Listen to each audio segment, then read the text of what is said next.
টিঙি চিঙি বিষাই গৈছে কি হলে এই এচিত বহি মাথা চাথা একদম চেঁচা পৰি গৈছে মোৰ তোৰ এই কাৰ্পেট গ্ৰাছটো নাই যে সেইকাৰণে কি কাৰ্পেট গ্ৰাছ চুলিটোৰ কথা কৈছো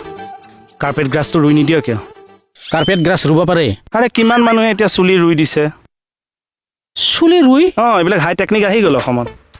মইতো নাজানো ৰুই দে মই ৰোৱনী ঠিক কৰি দিম নহয় তোৰো দেখোন চুলি নাই তয়ে ৰুই ল ঠাণ্ডা তই পাইছনে মই পাইছোঁ ময়ে পাইছোঁ দেচোন মইতো চুলিৰ ট্ৰিটমেণ্ট কৰিয়ে আছোঁ এতিয়া যিটো মেডিচিন মই খাই আছোঁ ডাক্তৰে গেৰাণ্টি দিছে বোলে গজিলে চুলি আপোনাৰ দাঁতলৈকে গজিব তোৰতো আগতে গজকচোন তাৰপিছত মই চাই ল'ম হা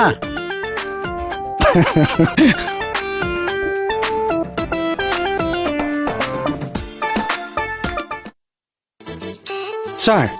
বাইলুং দেখোন হস্পিটেলাইজ হৈছে গম পাওঁ ৰাতিয়ে মই গমেই নাপাওঁ কি হৈছে তাৰ তেওঁ দুৰ্বল হৈছে মূৰ ঘূৰাই পৰি গ'ল তাৰ নিচিনা চেহেৰাৰ মানুহ এজনীও দুৰ্বল হয়নে ৰেষ্টলেছ তো খাটনীয়া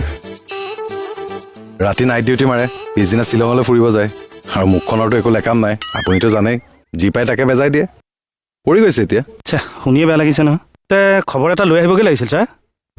যাব পাৰি চেলাইন কেইটা বাদ দি এতিয়া কি বা খাবলৈ দিছে হেৰি কৰোঁ ছাৰ মই গৈ আহোঁ নেকি ফল মূলেই হওক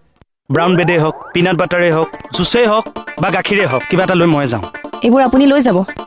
মোৰ লগত বস্তুখিনি শ্বুট কৰা নাই ন খাটনীয়াৰ ছাৰ বেষ্ট আপোনাৰ এটা অপশ্যন আছে 1 বটল পানী আৰু থিনাৰ্ড বিস্কুট এপেকেট লৈ যাওক তাই বহুত উৎসাহ পাব শ্বুট কৰিছে হয় কিয় মাতিছিলো ছাৰ তই বস্তাৰ ড'জটো ললি নাই লোৱা নল ল'ম হাছনানক মাতি দে কিয় বস্তাৰ ড'জটো লৈ ল হে ইয়াত কিবা নাৰ্ছৰ অভাৱ নেকি ঠাই কোনে মচিলে গাত ছাৰে ঠাইও মুচিছে ঝাৰুও মাৰিছে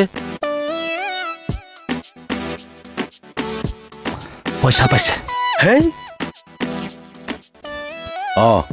শুনক আপুনি ফাৰ্মাচীত এবাৰ ভাল কৰি চেক কৰি লৈ যাওক সিফালে গৈছে যেতিয়া ফাৰ্মাচী এখনত সোমাই যাওক ৰেষ্ট লওক ঠিক আছে কাৰ কি হ'ল বসুমতাৰীৰ গাটো বেয়া বোলে আধা কাম কৰি চাগে ফুটিলে নাই কমপ্লিট কৰি থৈ গৈছে থানাখনত কি হৈছে ছাৰ বাইলুঙৰ সেয়া বচুৰ এয়া মোৰ এয়া আপোনাৰ কি হ'ল হা আপোনাৰ কি হৈছে আকৌ কিয় মোৰ গাটো বেয়া নহয় কি হৈছেনো গমেই নাপায় ভৰিবিলাক কিবা জিনজিনাই থাকে আঙুলিবোৰো দেখোন টানি থাকে খাবলৈ মন নাযায় শুলেও মোৰ টোপনি নাহে মই এইবোৰ কোৱা নাই মানে তাতে এইকেইদিন কষ্টও হ'ল যে কিয় কালি দেখোন আপুনি আমাতকৈ আগতেই ছুটি পাইছে ৰেষ্ট নল'লে কিয় সেইটোৱে কালি মোৰ ভুল হ'ল মই সোনকালে গ'লো ভাবিলোঁ ৰেষ্ট লওঁ সুন্দৰকৈ নাম্বাৰ 1 এই কুলি নাম্বাৰ 1 যে গোবিন্দাৰ চিনেমাখন কালি ৰাতি চাই দিলোঁ বোলো এনেই আছোঁ চাওঁ গাডাল এতিয়া বেয়া লাগি আছে নহয় এই গৰমৰ দিনকেইটাত শেষ ৰাতি নাম্বাৰ 1টো চোৱা বাদ দিয়ক নাই কালি বহুত দিনৰ মূৰত চাইছিলোঁ নেচাওঁ দেই বা এইবিলাক অশান্তিৰ কাৰণে কালি সেই মণিৰ লগত মিলি থানাৰ হৈ শৰাই ভাগ কৰিলোঁ দেই মণিবই সেইখন নিজৰ চাকৰিৰ বাবে দিছে নহয় মই থানাৰ কথাখিনিও তাত সামৰি ল'লোঁ প্ৰভু মই কৈছোঁ বোলো প্ৰভু যদি ঘৰখনত কিবা বেয়া শক্তিৰ প্ৰভাৱ আছে সেইখিনি আঁতৰাই দি মণিৰ চাকৰিটো হ'ব লাগে থানাখনে চৰকাৰীভাৱে এটা স্বীকৃতি পাব লাগে ময়ো এখোব উঠিব লাগে আপুনিও নতুন চিম এখন পাব লাগে এইখিনি কমলৰ পানী গিলাচ আনিব কওক ঠাণ্ডা পানী গিলাচ দিবা ঠাণ্ডা পানী ক'ত পাব সি গা হাত পৰিলে হ'লতো আনি আছোঁ কমল ছাৰ এনেকৈ হ'ব না চাওকচোন খুব চাইণ্টিফিক হৈছে যা ওলমাই দেগে ষ্টেটৰ সন্মুখত